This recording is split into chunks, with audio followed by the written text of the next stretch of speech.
Sa ngalan ng Ama, ng Anak at ng Espiritu Santo. Banal na Diyos, aming Amang nasa langit, kayo ang Diyos noon, ngayon, at magpakailan pa. Dalangin po namin, patuloy mo kaming pagharian, kahabagan, patawarin kami sa lahat ng aming mga kasalanan.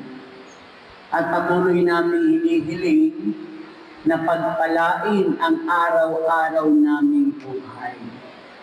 At higit sa lahat, pagpalain ang mabuting balita. Ikaw, O Diyos, ang tumayo sa aking pagtayo. Ikaw ang magsalita sa aking pagsasalita. At inaangkin namin, kaming lahat na narito ngayon ay iyong pagpapalain. Ang lahat ng ito'y aming dalangin. Sa ngalan ng Ama, ng Anak at ng Espiritu Santo, purihin ang Panginoon. Ibigay po natin ang pinakamainam na palakpak para kay Ang Shaddai.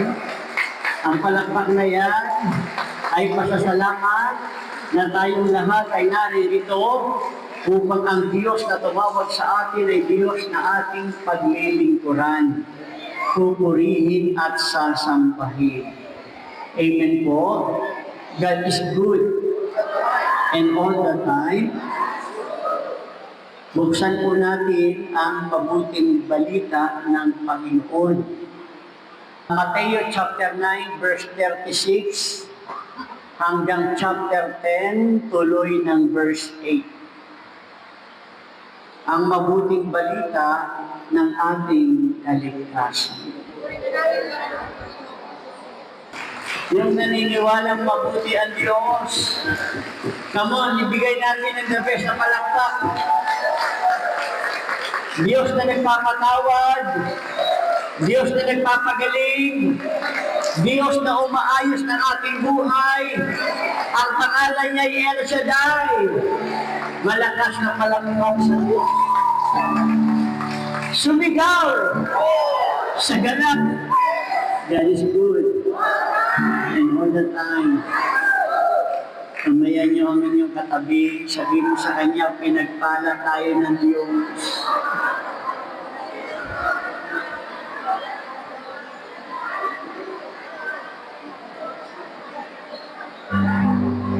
Makakaupo na po. Salamat sa mga magigiting na mga awit ni El Shaddai.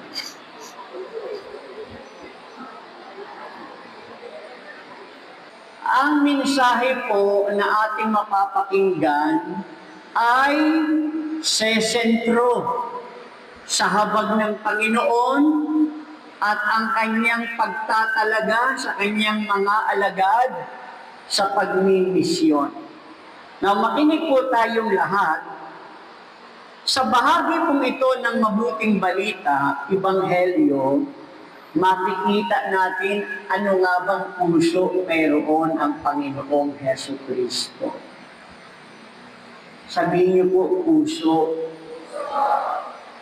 Now, tingnan niyo po, sa Ebanghelyo ngayon natin, ang Panginoong Jesucristo ay mahabagin.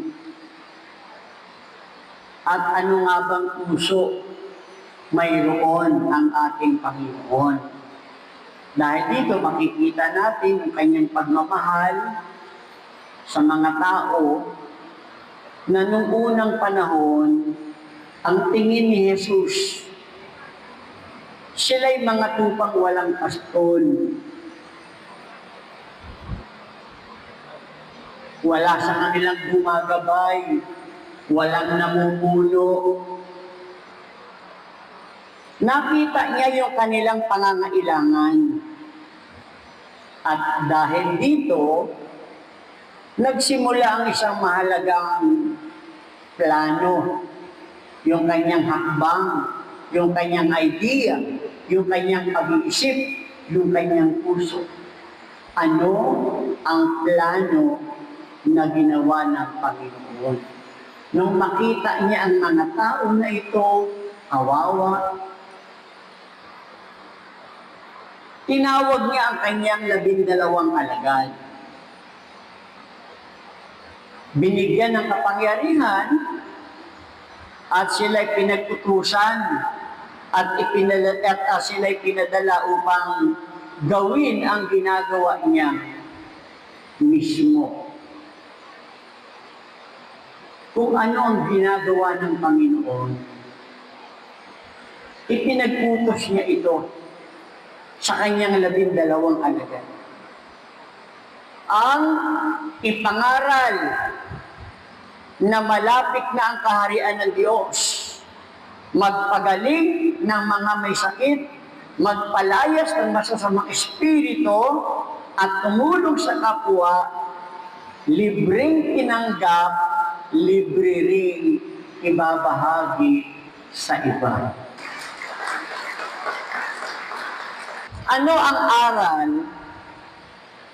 at tinuturo sa atin ng Ebanghelyo ngayon? Dapat maintindihan din natin. Number 1.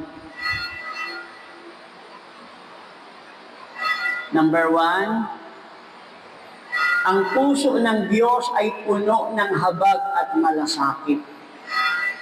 Pakiulit. Yun. Ito ngayon yung aral.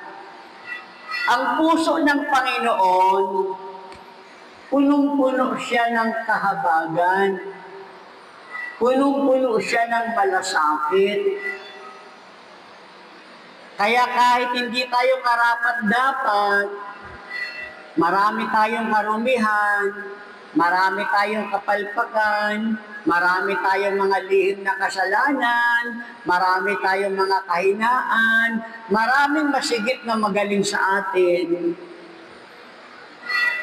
Pero dahil puno ng habag at malasakit ang Diyos, hindi man tayo karapat-dapat, may Diyos na tumawag sa atin upang tayo'y maglingkod sa Kanya.